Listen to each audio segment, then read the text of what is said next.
With the second part of the Fate Stay Night Honkai Star Rail collab, we are getting my favorite, actually my second favorite character, Gilgamesh. Karna is still my #1 favorite character. I did notice that my second place GOAT is getting some slander by Honkai Star Rail fans online, so I figured, let me tell you about Gilgamesh, both the real version and the Fate version of the character, because he is quite a complex character to talk about, especially when it comes to the main question of this video, was he gay for that clay?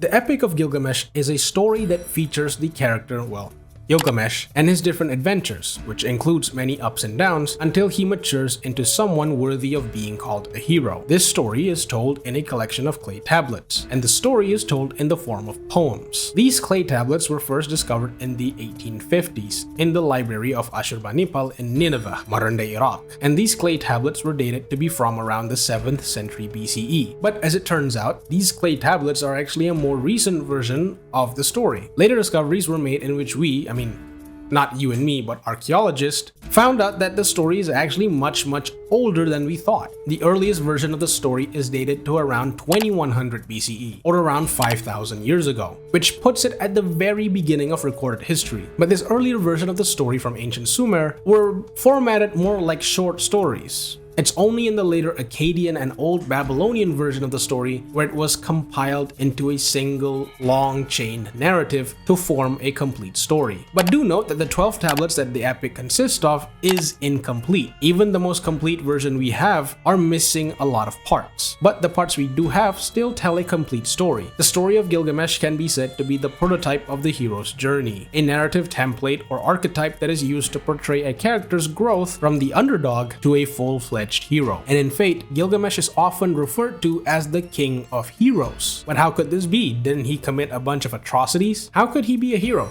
And what's up with this thing about him being possibly gay, both in real life and in the Fate franchise, of course? Well, we have to look at the story or epic, get it, of Gilgamesh. By the way, if you enjoy these types of videos, do hit that like and subscribe button and turn on the notification. And also follow me on Twitch, where I love to talk about these types of topics live. I promise you, I'll start live streaming again.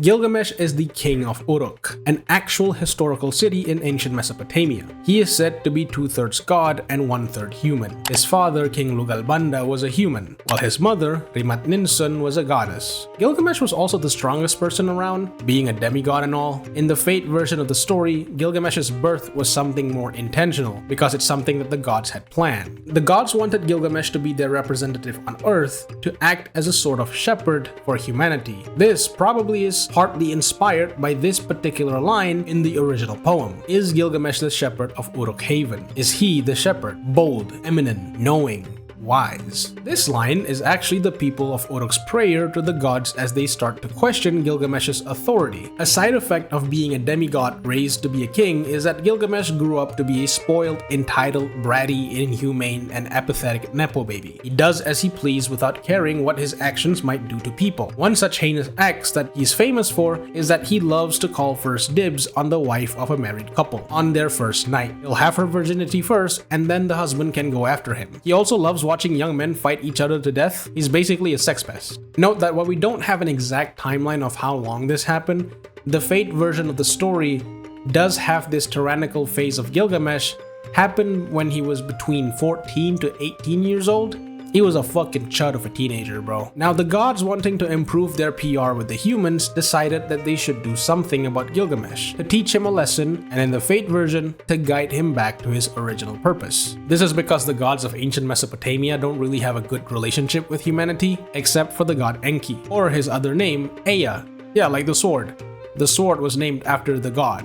Or the sword is the god. I fucking forgot, man. Ea actually liked humanity and actually favors them. So after listening to the plight of the citizens of Uruk, they decided to create an adversary for Gilgamesh, someone who surpasses him in strength, someone who could be his equal, someone who could slap some senses into him. That someone is Enkidu. 絡まってしまったんだね。少しじっとして。一本取れたよ。Enkidu is a wild man who was made by the gods using clay, which is similar to how they made humans. But again, Enkidu was made to be the counter to Gilgamesh. But the gods didn't really tell him what to do. Instead, they just let him roam around in the wild because they know that he will eventually meet Gilgamesh, or because they were fated, get it? To meet, but Enkidu would eventually have an encounter with a trapper. This encounter scared the hunter, especially after he observed how strong Enkidu is. He reported his sighting of this wild man roaming the forest directly to Gilgamesh. After hearing about the sighting of this wild man, Gilgamesh came up with a plan on how to capture and subdue the wild man. The plan? Well, the plan was to tactically deploy a harlot, a prostitute. This harlot was called Shamhat. The core of the plan is to have Shamhat sleep with Enkidu to essentially tame and humanize him, and to even drain him of some of his powers. It all depends on how you want to interpret the text. But based on the text, this experience with Shamhat made Enkidu stand straight like a person, whereas before he was on all fours like an animal, and it also civilized him. And by the way, Enkidu got freaky with Shamhat for 6 days and 7 nights straight, no breaks.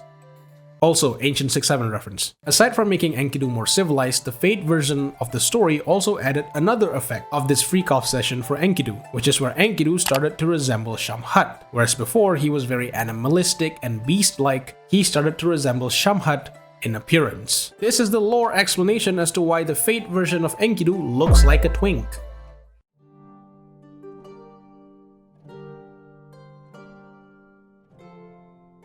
Now this is where it gets a little gay. While Enkidu and Shamhat were getting freaky with it, Gilgamesh was instead getting these dreams. To quote the text, "Stars of the sky appeared, and some kind of meteorite of Anu fell next to me. I tried to lift it, but it was too mighty for me. I tried to turn it over, but I could not budge it. The land of Uruk was standing around it. The whole land had assembled about it. The populace was thronging around it. The men clustered about it and kissed its feet as if it were a little baby. I loved it and embraced it as a wife. I laid it down at your feet and you made it compete with me." Now he got this dream twice, and each time his mother, the goddess Rimat Ninsun, explained to Gilgamesh that this dream that he's having is actually about someone who would one day become his best friend. This is obviously about Enkidu. Note that the text here says, "I loved it and embraced it as a wife," when Gilgamesh was referencing this dream about Enkidu, and again is affirmed by his mom multiple times. And this translation that I use seems to be the most direct. Another translation for the same segment goes as follows: "And to me, its attraction was like the love of a woman. They helped me. I braced my forehead, and I raised it with thongs, and I brought it to you, and you yourself pronounced it, my brother." In most of the translations of this dream, it seems to imply that the relationship between Enkidu and Gilgamesh that they're about to have is similar to that of a married couple. This isn't the only evidence, of course, but we'll get to it. Fast forward to when they first met. Shamhat and Enkidu had just arrived in Uruk, just in time to witness a wedding of a citizen of Uruk. It's here where Enkidu gets to see firsthand the most infamous act of Gilgamesh. The husband of the would-be bride explained to Enkidu how it's become almost like a custom to have Gilgamesh be the first one to take the virginity of the girls of Uruk. Enkidu was pretty pissed off upon hearing this, and confronted Gilgamesh, which ends up with Gilgamesh getting his ass beat for the first time in his life. And here's the part where it gets a bit difficult and complicated, because after this fight between Gilgamesh and Enkidu, we have about 19 lines missing, even from the most complete versions of the poem. Because the very next line, and I'm not even making this up, the very next line after this fight is, "They kissed each other and they became friends." That's the line. From what I can gather, it's only this 1998 translation that includes this line. Most of the other publicly available versions either translates versions of the story that does not have this line, or translates it into something more vague, like they embraced and their friendship was sealed. Another bromance moment is not long after this, when they both were embarking on a journey to slay the demon Humbaba. Both of them walked together while holding each other's hands to go and get their weapons made before going on this hunt. And whilst on this journey, both Enkidu and Gilgamesh would camp out after the sun sets to take a break and rest. They would rest in the same tent and would sleep while holding each other's hand. Historians would say they were only roommates. But this still doesn't answer the question of why Gilgamesh is a hero. And is it really gay to cuddle with your homeboys?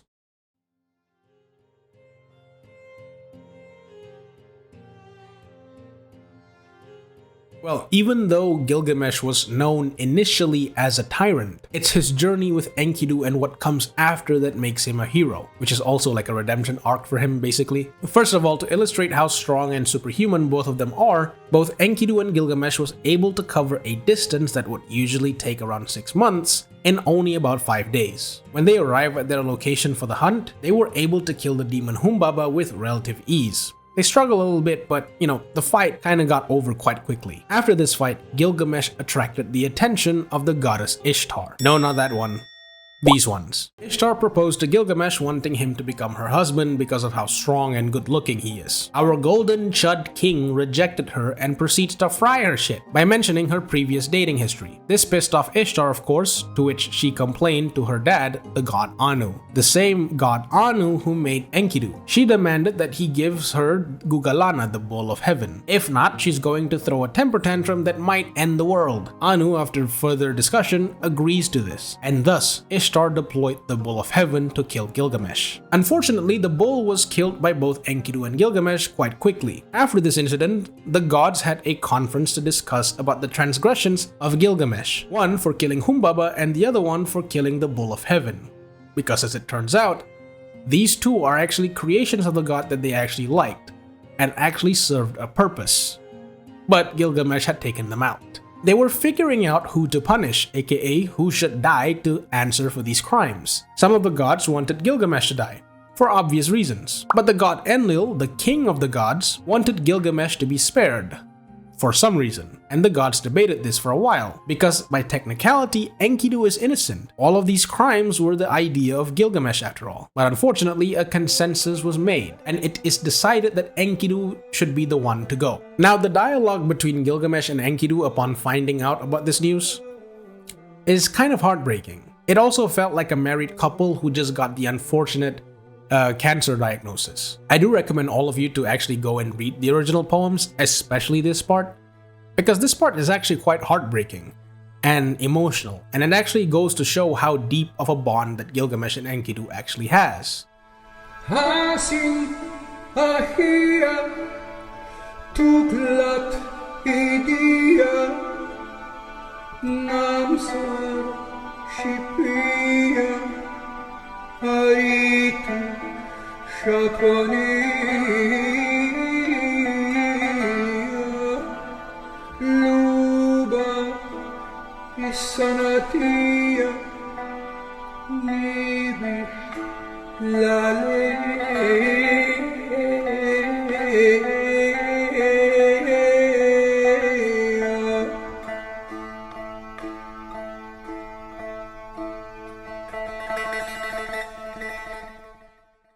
And spoiler alert, I guess, for a story that's like 5,000 years old, Enkidu eventually died.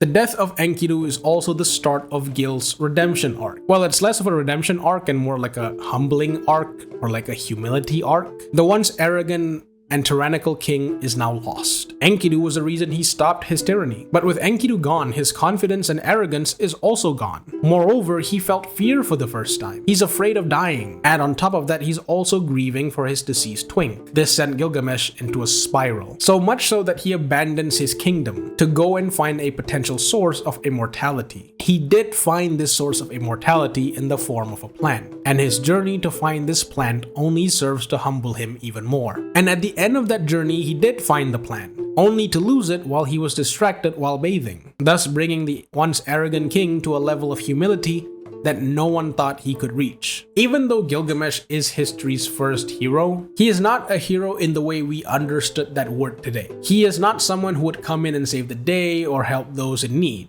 but he embodies the classical version of heroism. Things like courage for challenging Humbaba and standing up against the Bull of Heaven, strength, and most importantly, moral growth. Gilgamesh started out being a sex-pest tyrant, but through his friend Enkidu, he stopped that. He strived to be a better king and a better person, and learned how to treat people better because of the values he learned from Enkidu. It's also Enkidu's death that taught him about his own mortality, lowering his ego even more. And at the end of the story, he let go of his pursuit of immortality. He returns to his city to be a more compassionate and wiser king, this time to be in service of his people instead of oppressing them. His moral growth all goes back to Enkidu, because ultimately it was Enkidu who taught him empathy. Enkidu embodies the more modern definition of the word hero, because Enkidu is someone who's selfless. He's someone who would be more than willing to help those in need. And it's these values that Gilgamesh had learned from his friend that made him into a better person, that made him into a hero.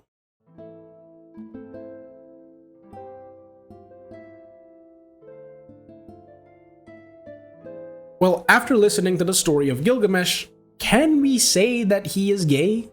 There's like 3 ways that you can interpret the relationship of Enkidu and Gilgamesh. The first way is a more contemporary or modern way of reading the relationship. Like, it's hard to ignore the way the bond between Enkidu and Gilgamesh has been worded. So most people, I suppose, are inclined to say that Gilgamesh and Enkidu were in fact gay. Also mostly because a lot of people have like this distrust towards historians when it comes to anything queer or potentially queer, because anytime something or someone that might be gay is discovered, historians have a tendency to say that they were only roommates. So reading their relationship as gay might not be that inaccurate, especially when Gilgamesh himself described Enkidu as someone he would love like a wife, or someone he would embrace like a woman. Inversely, the second way of reading their relationship is that it was purely platonic. I know it sounds like I'm playing defense for historians here, but just hear me out for a second here. Just hear me out.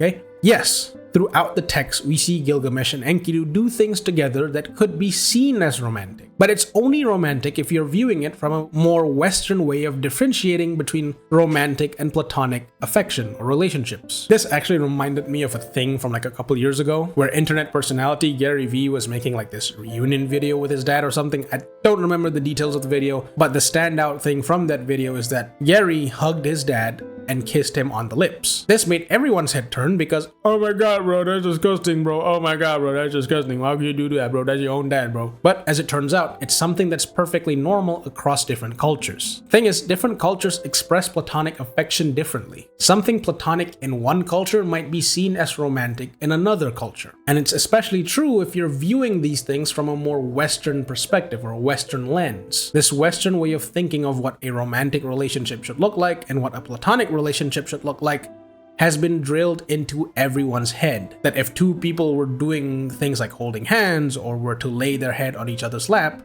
it must be romantic or something. It's not. So the way that Gilgamesh and Enkidu were showing affection with one another could just be bros being bros. Especially the stuff that they do together is something that most people in a platonic relationship or friendship would just do, especially in the Middle East, where the story takes place, or just in general. So it could be that they're not gay, but they're just best bros, you know?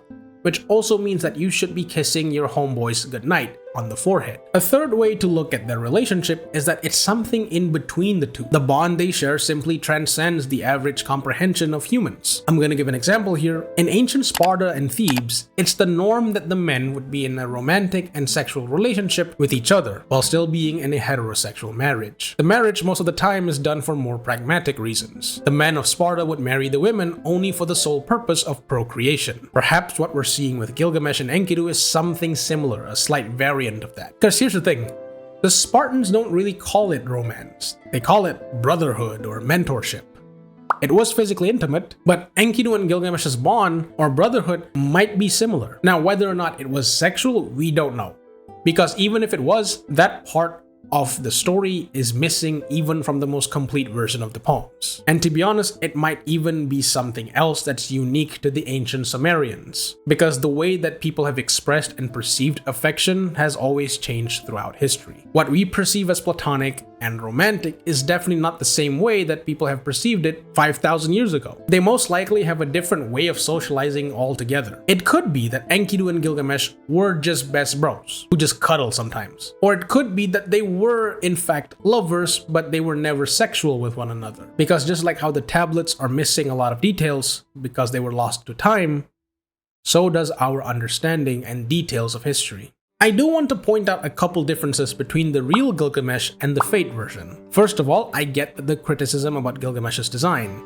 he is a little whitewashed, but him looking like a twink does have some backing from the poems, because he is described as both handsome and beautiful together at the same time. And in some part of the text he's even described as voluptuous, oddly enough. Historically and even psychologically, people who are deemed to be universally attractive do tend to have some androgynous qualities to their appearance. So him looking like this does have some backing. And yeah, I get that historical depictions of Gil does have him sporting a full beard, but as all depictions are, it could just be assumptions or artistic interpretations. And as for the skin tone thing, yeah, his skin is white, but this doesn't make him look European. Instead, he looks like an Iranian, a Persian if you will, not an Iraqi, which is where Uruk would have been. And secondly, his personality and characterization in Fate is greatly exaggerated, mostly because he was made to be a antagonist, a villain. Like, well, yes, he's still an arrogant, bratty, and tyrannical sex pest. He's actually not that bad of a person when compared to every other king in ancient Mesopotamia. I'm looking at you, Usher Bunny Pal. But the Fate version does take things to an 11, because in the original text, Gilgamesh didn't really have a superiority complex, and in fact does get scared quite often. Like when he and Enkidu first saw Humbaba, Gilgamesh was second-guessing his decision to fight Humbaba, and was visibly scared. Enkidu had to remind him that it was his idea to fight this demon.